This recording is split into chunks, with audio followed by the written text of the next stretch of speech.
Hi there, Megan Thompson here with Megan Thompson Coaching, and today we're going to talk all about what to do when your highly sensitive child or teen tells you that they need a break from you. Now, this could be if they are yelling at you, get away, get out of my room, I need a break, leave me alone, anything of that nature. So if you're parenting a highly sensitive child or teen stuck in the meltdown or shutdown refusal cycle, make sure you stick around. This is what we're going to cover on today's show.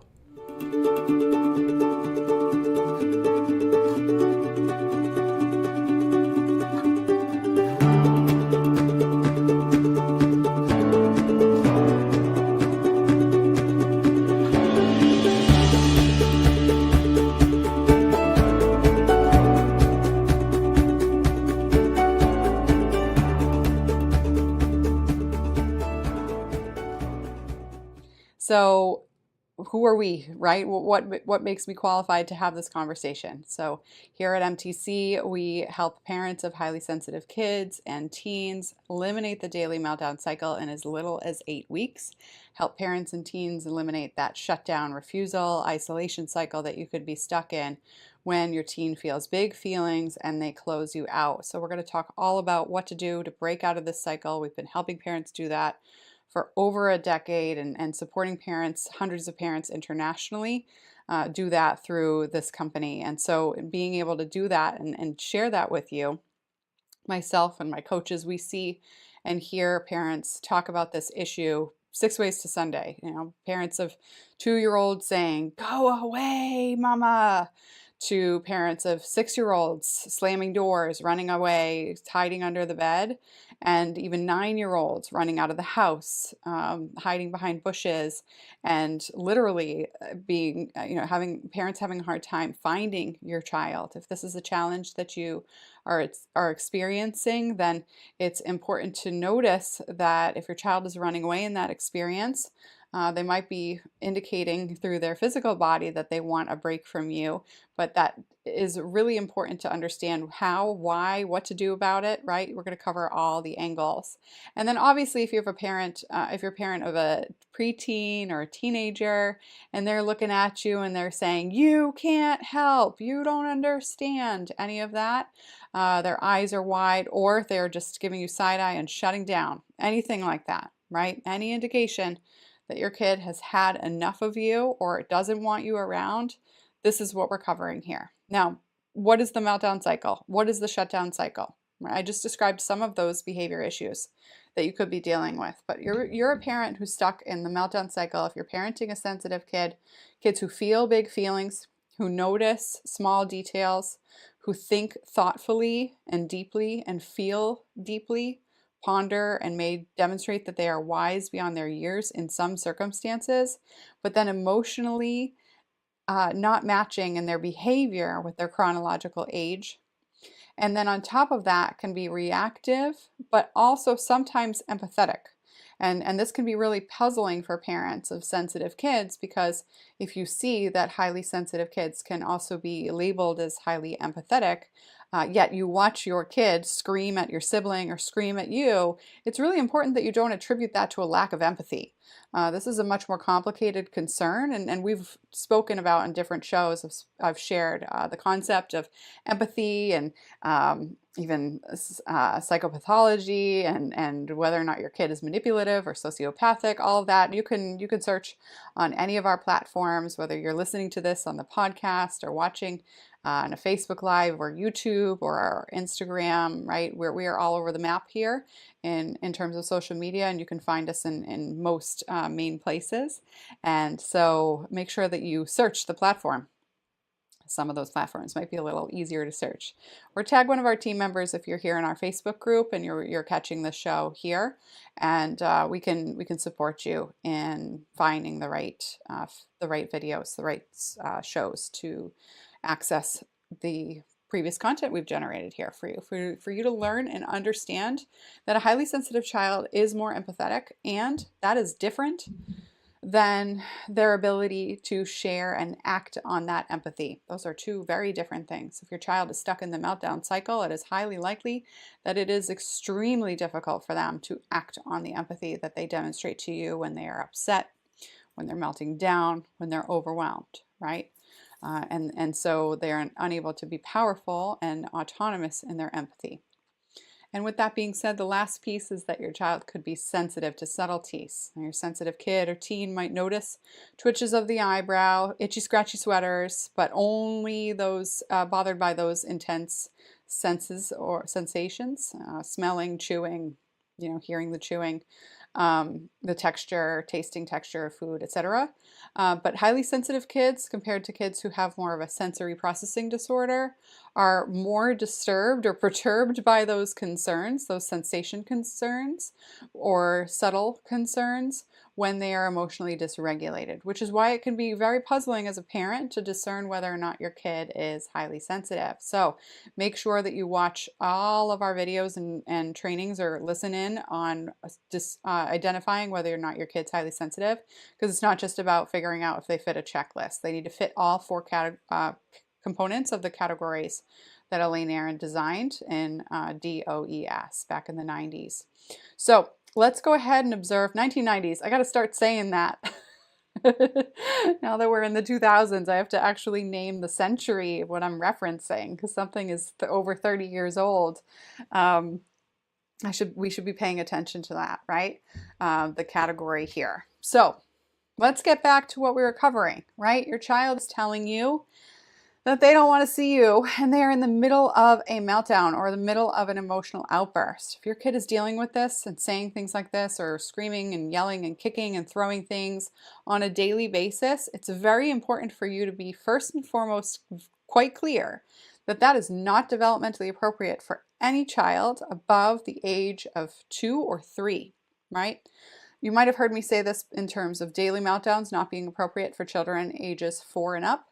And it's also true that if your kid is emotionally out of control in their body, even younger than 4, because that's when the developmentally appropriate meltdowns need to be subsiding, then that is a very overwhelming experience for young toddlers as well. And you should stay tuned, because it's clear that there's some skill sets that both you and your child can develop.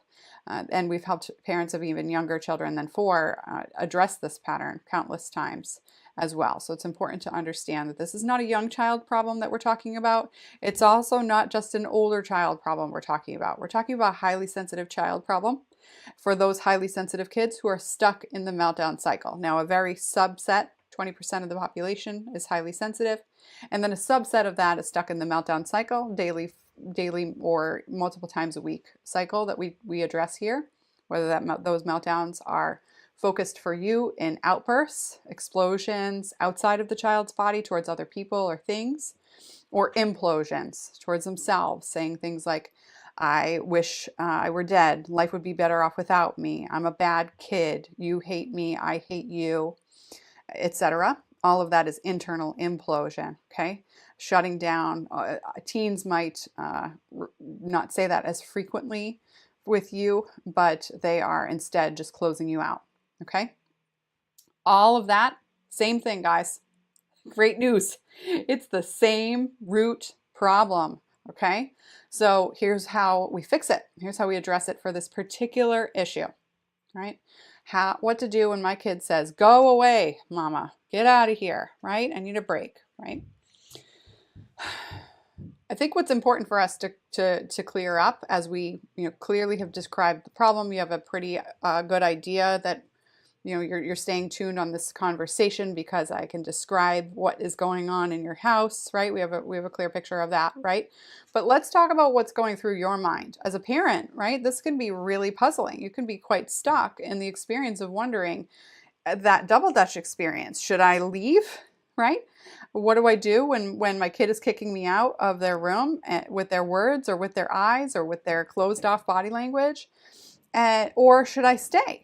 And that double dutch experience of not knowing when to jump in and not knowing when to respect boundaries and honor a child's need for space. And this can be very frustrating, because as a parent, when you hear your child scream at you, you can focus on multiple things, right? You can focus on the screaming and notice that if your child wants something done, that they shouldn't scream for it, right? You can highlight that, right? And that might be one way that you're really going down the rabbit hole and trying to figure out what parenting priority you have in that moment. Another parenting priority you might be stuck with is noticing that your child doesn't often ask for help. And so if they're sending you away, then this is a problem, right? If your child often will try to solve things on their own or never tell you about what's going on, and you, no matter how hard you try or pry or poke or prod or ask them how their day was 6 ways to Sunday, and when this is happening and your child says, get out of here, mom or dad, or what have you, caregiver, whoever's in charge, that experience as a parent can feel very frustrating, because if you know your child doesn't have the skill to deal with that emotion, then you can feel quite compelled to stay in the moment, right? And so this could be something that you might be experiencing. You might be wondering whether or not you should take your child's words at face value. Now, again, we talked about, should I take the delivery at face value? My kid's screaming at me, that's what I need to focus on. Do I take the, and that's not appropriate, right? Do I take, and that's the behavior you're focusing on. Do I take the skill set, the lack of skill set here important? If my child doesn't have that skill set, then I should be focusing on teaching them that skill set. And that maybe that's the priority that you're trying to focus on. You could also be focusing on yourself. You know, we're all human, right? And when our children act in a way that is ineffective and them helping themselves get their needs met, you can, as a parent, take that personally, right? If you're being screamed at and they're saying, get out of here, go away, immediately you can feel hurt or frustrated or upset. I won't be talked to like that, which is similar to the first issue that we just mentioned. Or you can go into shame yourself. And we see this often with parents who are parents of highly sensitive kids, who are also highly sensitive, right? If you're a parent who's highly sensitive, you can feel more prone to shame as well. And so immediately you can go into, what kind of parent am I if my kid talks to me like this? My kid doesn't want to access my help. All I do is try to help, and my kiddo doesn't want my help. And you can move into that shame spiral yourself. With that being said, now, especially in conversing with our clients over years, and 70% of the clients that we work with are in the helping field. So that's teachers, nurses, doctors, therapists themselves.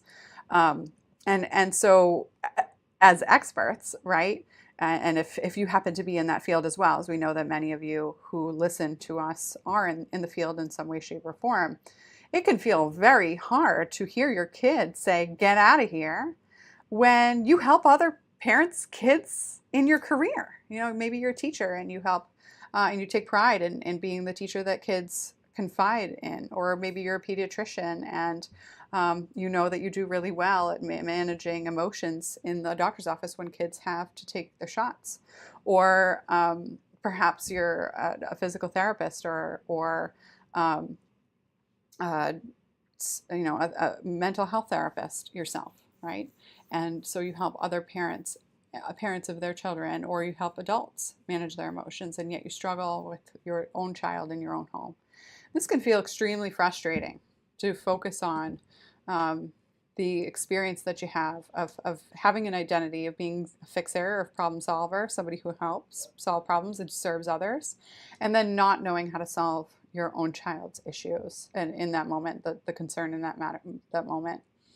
And then lastly, we see parents deal with this in a different way, which is basically just saying, oh, okay, you're telling me to leave, I'm going to leave. All right, this is just the way that you know how to say it. And so we can see some parents who are trying to encourage their child to ask for what they need, and you can wonder whether or not now is the time to reinforce that. If your child's screaming at you, is this something that I should honor because I've been trying to get my kid to tell me what they need for forever, and now they're finally doing it, but they're screaming, right? And so there's that torn experience. And if you're parenting in a two-parent household, odds are out of those 4 options, your spouse might have option number 5 that you didn't even think about, or they're on the other side of the spectrum as you, right? There's that pendulum swinging that you hear us talk about, parents of sensitive kids stuck in this meltdown cycle where you guys can play that that pattern of just passing the ping pong back and forth. I feel like this on this side of the pendulum, and they feel, my spouse or partner feels like this on the other side of the pendulum. And so neither of you are on the same page. It's difficult to act in the same, towards the same goal when you have different perspectives or interpretations of that experience, right? So why are we covering this? Because your initial reaction is so critical as a parent of a highly sensitive kid.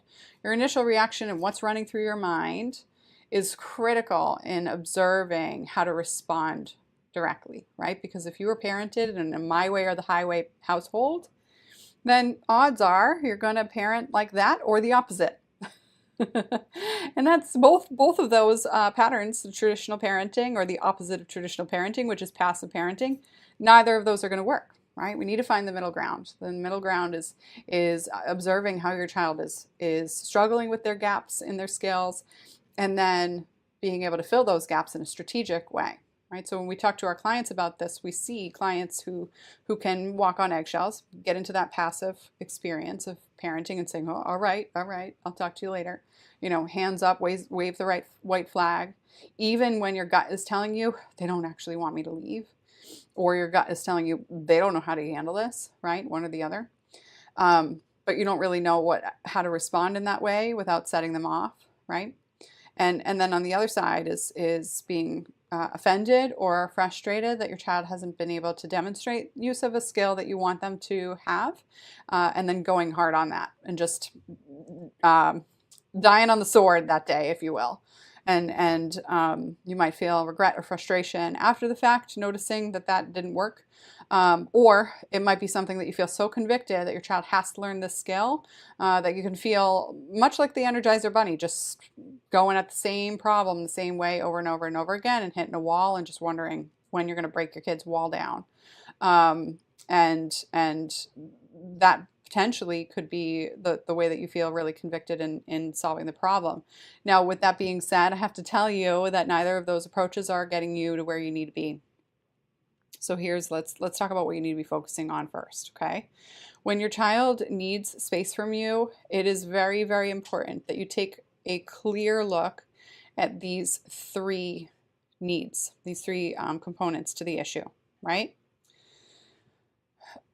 One that we just talked about first, which is the meaning behind your child's words, right? Your child might be saying things like go away, but what they really could be saying is, I don't know how to deal with this. This is so big. I can't handle your words right now. Your presence is overwhelming me. Your child might have also had a hard day that day, right? Lots of different reasons why you want space. Maybe, I just mentioned contention in a marriage or in a co-parenting partnership, right? And if you are in a two-parent household, then perhaps you could relate to needing space from a loved one ever, right? And obviously, if that's irrelevant for you, I'm sure you've had times in your life when you've had loved one, adult to adult loved one situations and relationships, and you've needed space from those human beings, right? And so obviously, your child might be in that moment. It might be relevant to take their words at face value, right? But what's important to observe is the other gaps. Why does my child need space in that moment? Is it because I'm the one overwhelming them? Is it because the day overwhelmed them? Is it because the experience of something very sad or scary or upsetting overwhelmed them and they don't know how to tell me? Is it because they experienced a failure earlier in the day and they're embarrassed? And they don't want to face me because they're worried that they'll just blurt it out and then I'll try to help them fix it. And they won't feel validated in knowing how to manage it. All kinds of different reasons why your child could be telling you to leave them and go away, right? And some of them could be related to rejecting support, which is where some of you might feel personally attacked, and that could be a challenge that you'll want to manage because it could be accurate.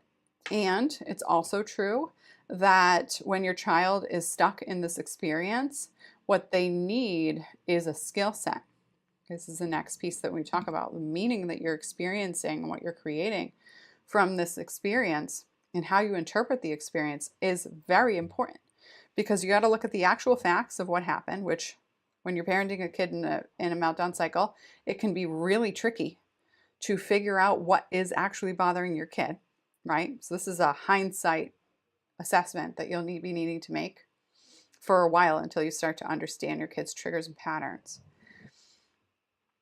But we can speed that up with strategy, right? The first part of that strategy, you've heard me say this if this is not the first time you're hearing me talk. The first part of addressing the meltdown cycle in the strategy that we tout here at MTC is understanding how your initial reactions impact your relationship with your kid. Because if you're initially offended, if you're initially afraid, if you're initially upset, if you're initially defensive, if you're initially ashamed, any of that experience is going to directly impact your behavior towards your kid, whether that be how you actually act towards them, or how you try to keep yourself from acting with them, to them. Okay? And so that's really important to understand, because when we're stuck in this experience and we help our clients break down that pattern over and over again, it's not as simple as like, oh yeah, I usually feel ashamed. This is way more complicated than just having a one go-to automatic thought, right? Like if it was that easy, then it'd be a heck of a lot easier to rip that thought out and never have that thought again, right?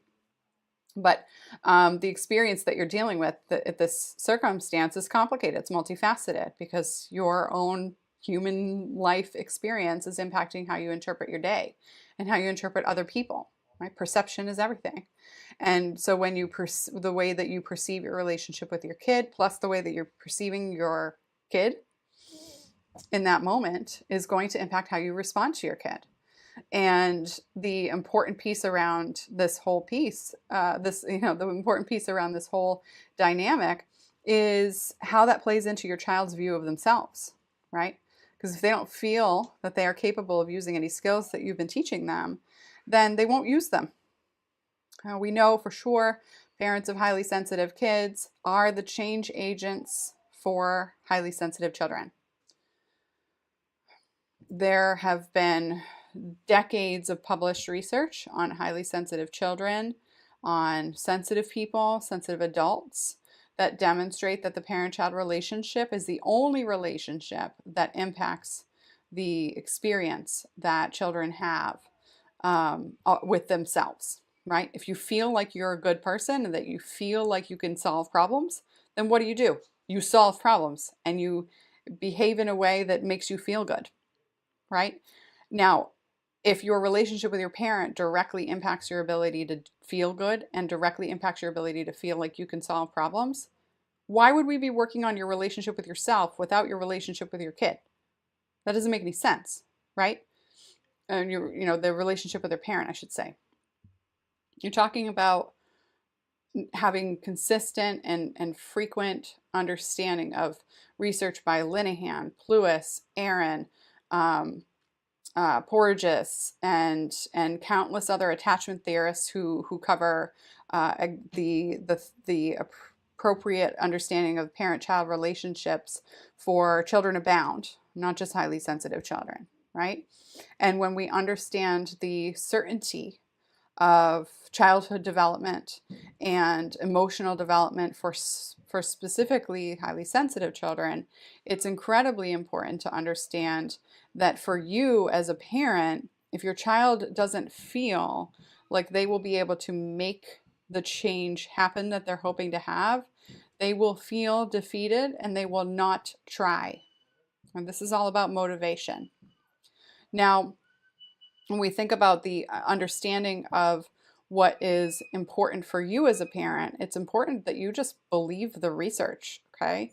You're going to hear from pediatricians, outside therapists, other parents, teachers, etc., that your child needs to talk to another adult to have an outside perspective that gives them the opportunity to be vulnerable. And that is a myth that goes in direct contradiction to what has been found for countless decades for highly sensitive children. It is a very accurate statement for non-highly sensitive children. Non-highly sensitive children are more receptive to learning directly skills that they need to learn themselves, regardless of who teaches them.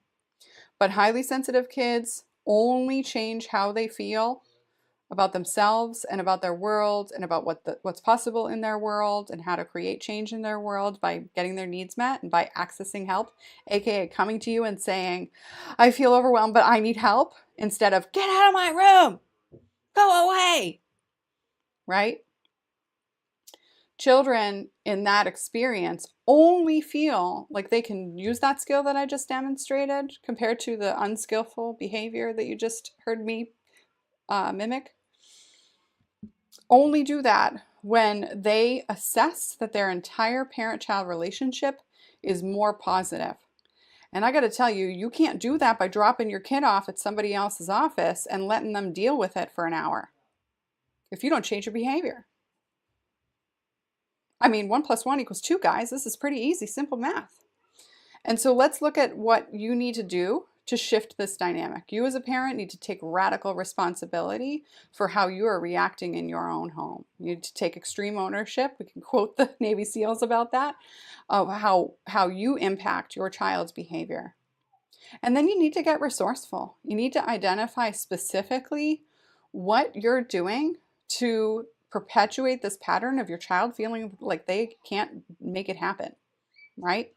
And this component could be very well that you and your spouse or co-parent aren't on the same page, so there's no consistency in the home.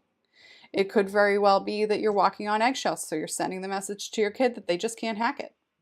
It could be that none of the ways that you try to teach your kids skills is playful and in a way that doesn't drill home the fact that they are going to take some time to learn this skill, which combats shame, right? And so if you continuously work on issue after issue after issue and try to solve the problem from the crisis of the week standpoint, which is where a lot of professionals will just handle this, then this will all continuously keep you stuck in the meltdown cycle. This is why we do things differently at MTC. It's why it works consistently, and we have 98.9% success rate, because people who do the work actually get the result. Because it's not that hard, guys. You can make it, it's not that complicated.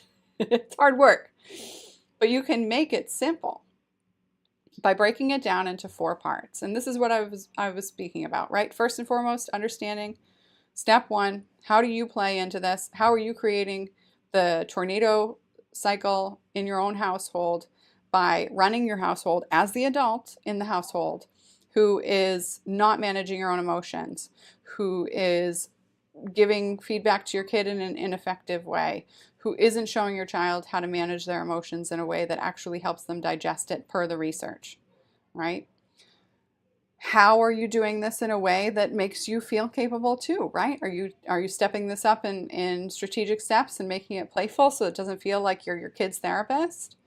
Or are you doing this in a confined and we need to talk about it tonight kind of way that just creates a situation where nobody's happy and you feel like the only relationship you have with your kid is one that feels sterile and clinical? Or and then on top of that, you need to be able to be strategic. You can't be cherry picking the issues that you're the most frustrated about. You need to be able to talk to your child and address the main concerns that help them stay out of the meltdown cycle fastest, safest, and where they feel the most capable. And that needs to be, quite frankly, directly assessed by people who've been able to help people out of this pattern consistently. Because today it could be that you're most annoyed that your kid is yelling at you and screaming at you, and tomorrow you're most annoyed that your kid is hitting their sibling. And if you try to address all of that at once, your kid's going to feel like they'll never measure up. So you need to be strategic on specific behaviors, and you need to show your child that you have the grace to give them the pace that they need to understand themselves and to do better, right? That they are doing all of what they can and that they are working on doing better. Those two things can be true at the same time. And being able to do that in a way that helps yourself not panic that it's not fixed yet. Because if you're sending the message to your kid that they're broken, that is not going to work. Okay, so that's all that, right? Sounds simple. We can break it down, 4 steps. But guess what? The 5th step is you need an assessment by a professional. I highly encourage you have a conversation with our team, because on that conversation, we will tell you if this strategy is going to work for you. One conversation. We're going to get a clear picture on whether or not you're stuck, where you're stuck if you are stuck, where you want to go, what your goals are, what your specific concerns are, and what life would be like once you achieve those. Where, what are your objectives? If your objectives is just to get your kid to show up with straight A's and think without and speak only when spoken to and not be children, we're probably not a fit. You're going to need, your kid's going to need to be able to feel comfortable splashing in the mud and making messes in their own home and doing that in a way that doesn't create like broken chaos around, right? There's some boundaries, clearly. Kids need boundaries. But if your job is to make your kid like shut up or put up, then we're not going to be a fit. We'll tell you that, no problem. You can find another professional who might be able to amuse you, but with those goals. But in terms of being able to learn how to respectfully understand your highly sensitive child's needs and respectfully support them in growing out of their ineffective skill set into an effective skill set, that is something that we can help you do, as long as we understand the criteria, which is what I'm talking about. That conversation has to happen over the phone. It's not a conversation you can have over a couple of quick text messages or something that we can assess over a Facebook group or a podcast comment or an email. And quite frankly, what we do is irrelevant if your needs or your goals are not in the specifically small niched specialty that we have here at MTC. And so we're happy to have that conversation. It's free, it's complimentary, we're here to serve, and we're here to point you in the right direction if your family's circumstances lend you to needing a different kind of help. And like I said before, we have a highly qualified team of coaches with experts in psychology, neuroscience, mindset, and mental health, as well as occupational therapy health. And with all of that being said, our understanding of this multifaceted issue is multifaceted. So we are happy to tell you if what you are dealing with is not something that is that is going to fit in our specialty, because that's highly important that we stay in our lane. All right, so that's what I've got for you. Again, go ahead over to meganthompsoncoaching.com/talk. Book that call if you're a parent of a highly sensitive child who is in 8th grade or under, 8th grade US or under. And then parents of sensitive kids and sensitive teens, I should say specifically, and you know that your teen is ready for that support, or you need help figuring out how to help your teen remember that they're ready to not stop feeling miserable, go ahead and book your call at meganthompsoncoaching.com/teen talk, and we'll support you in getting your teen ready to show up to that call too. And we'll have that conversation with parents and teens, because teens need to have a say, and they need boundaries, so they need their parents involved as well. So happy to have those conversations with you, and we look forward to talking to you again on the next show. Bye.